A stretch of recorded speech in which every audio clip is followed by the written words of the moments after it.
Hitgalut, chapter 8. When he opened the seventh seal, there was silence in heaven for about half an hour. I saw the 7 malachim who stand before Elohim, and 7 shofrot were given to them. Another malach came and stood over the altar, having a golden censer. Much incense was given to him, that he should add it to the prayers of all the kedoshim on the golden altar which was before the throne. The smoke of the incense, with the prayers of the kedoshim, went up before Elohim out of the malach's hand.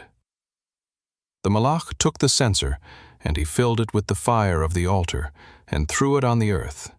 There followed thunders, sounds, lightnings, and an earthquake. The 7 malachim who had the 7 shofrot prepared themselves to sound. The first sounded, and there followed hail and fire mixed with blood, and they were thrown to the earth.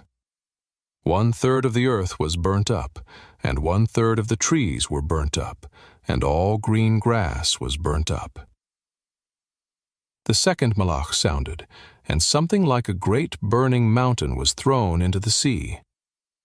1/3 of the sea became blood, and 1/3 of the living creatures which were in the sea died.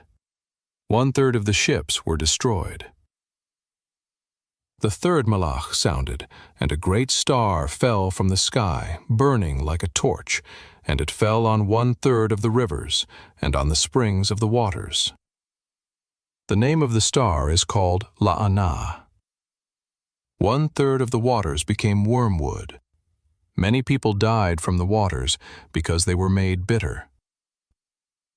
The fourth malach sounded, and 1/3 of the sun was struck, and 1/3 of the moon, and 1/3 of the stars, so that 1/3 of them would be darkened, and the day wouldn't shine for 1/3 of it, and the night in the same way. I saw, and I heard an eagle flying in mid-heaven, saying with a loud voice, "Oi, oi! Oi for those who dwell on the earth, because of the other voices of the shofrot of the 3 malachim who are yet to sound."